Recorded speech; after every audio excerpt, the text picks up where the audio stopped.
Okay guys, good morning. So I'm just gonna talk for a few minutes to you on this video about drawing the figure.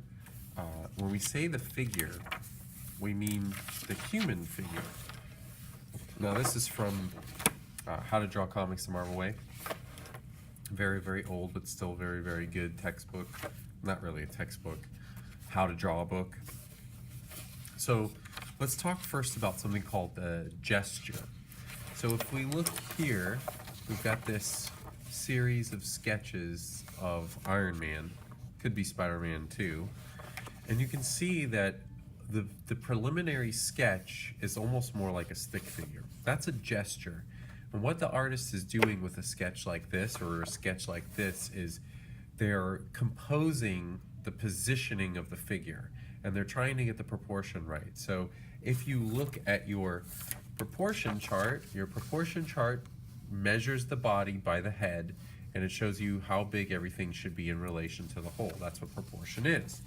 But when you're drawing a figure in an action pose like this, not only do you have to know what proportion is, but you have to know how the body moves. And actually, I got something to show you. All right, this is my friend here. This is an artist's mannequin. And comic artists use this just as much as any other artist, probably just as much as a professional artist. And here he is down here. And this is used to work out poses. So a pose like this you could work on just to get the proportion, because this mannequin is already measured in the correct proportion. If you were to measure this, this is 7.5 heads high. But what an artist would do is take a puppet like this, a mannequin, and figure out what they want the pose to be and position the legs and the body, and then they could use this to sort of sketch out on their paper. This is available for people to borrow. It is my mannequin, so please be gentle with him. I brought him all the way over the ocean from IKEA in Orlando. All right, but anyways, once you get really good at this drawing the body thing, you don't really need the mannequin, but the mannequin's nice to have around sometimes. Okay, so, and then once you go from this, you can start to sort of pencil out the rough forms of the body. So you see we start with a stick and we go to what's more like a cylinder. Let me zoom in on this a little bit. See how each part of the body is like a cylinder? Second grade teachers are yelling behind me. Sorry if you can hear that. And then of course the head, and look, he's even got the proportions of the head. And then you take that, furthermore, of course, this is all done with pencil so that you can erase and make your adjustments, and then the details of the character are put in. Okay, let's look at something else here. So this page here is interesting because this is showing how to exaggerate a figure. So when you're choosing a position to pose, and if you're trying to do, and this is of course definitely leaning more towards action comics, which Marvel Comics was always action comics, you want to take a pose that's very exaggerated. So here you can see it says best, not bad. He's leaning really far back. It looks like he's getting ready to throw a punch here.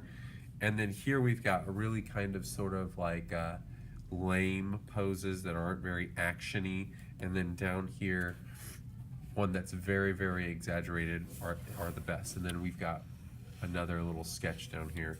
So that's something to think about when you're posing. Of course, if your story's not very actiony, if it's just gonna be like, you know, BFFs going to the mall to get a Starbucks or something like that, then you may not want to worry so much about action. But some people are gonna want that. And this is something that you want to think about. Okay. I'm busy! Hold on. What? I'm making a video. Thank you. Sheesh. All right, now the last thing that I want to show you is how to start from that gesture we were just talking about through the sketching of the body to the final finished pencil sketch, which in comics back in the day, what they used to do is they used to, after they were done doing pencils, this would be called the penciling stage, they would go over this with ink to make it into a much more darker high contrast type of drawing, because remember, comics use a lot of contrast, light and dark in their drawing, and pencil drawings are pretty dark, but they're not as dark as ink could be. So I might take a pen like this, and if this was my sketch, this isn't mine, but by the way, this is Luke Cage. I know some of you probably watched that show, and if you don't believe me, that's originally what Luke Cage used to look like right there. So that's Luke Cage. He used to be buddies with the Iron Fist. Okay, so what we're gonna do here is I'm just gonna do a quick little bit of sketching. So maybe I wanna do a sketch like this. I'm gonna do one like this Luke Cage here. So I'm gonna put that to the side. That's gonna be my plan. And let me rotate my paper here. Can you see that? Yeah. All right, so I'm just going to just sort of like roughly sketch out the body, the positioning, where the head's gonna be, where the hands are gonna be.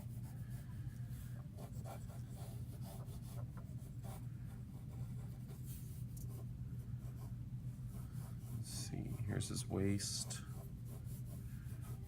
So remember, you know, use those little landmarks on your proportion chart. Like for instance, the elbows should be about at the bottom of the rib cage. You can also use your own body as a reference. Fingertips should be about that. Of course, when you're moving parts of the body around, everything is going to change. I don't know if I'm going to do Luke Cage, although he's pretty cool. I might do my favorite Marvel character. I might turn this sketch into. I know you're sitting there wondering, you're on the edge of your seat wondering who my favorite Marvel character is. Oh my Lord, there's someone else at my door.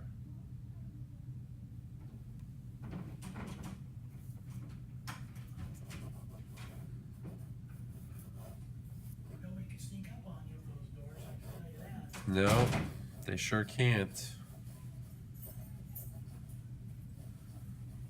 I gotta move this hand up right here.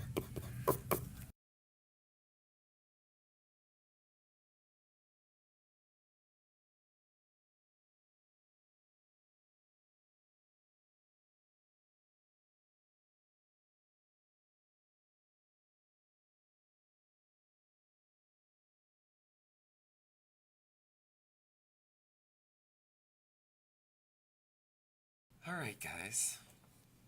So I did a little time lapse there for you because if I recorded how long that took me, this video would be like all of class. So I'm not quite finished with this, but as you can see, I took the steps starting with the beginning gesture, and then I worked on building up the shapes. Now what I can do to finish up this drawing is continue adding details. I gotta finish this leg down here. By the way, that's a banana gun. So he's an evil clown that uses bananas for guns. Ray guns, that is, science fiction only.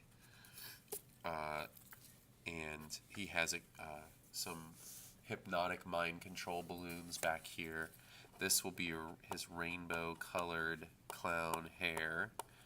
Of course, he looks quite evil. But basically, just like the process that you see here in the book, I started with the gesture and then worked on building up the forms here. Form is shape in 3 dimensions. And then I started to go in and add more and more detail and start to put in the parts of the costume towards the end until I'm close to this stage here being done. I don't have time to work anymore on this video today. In fact, I had to stop the video recording a few times. Sorry about that if this video is a little bit herky-jerky, but I hope this helps you.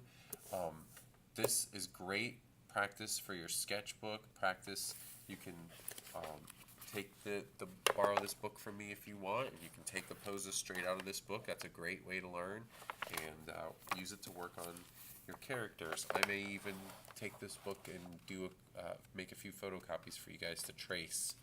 Alright, I hope that helped. I hope it helps you make some really cool poses for your characters. Alrighty, bye-bye.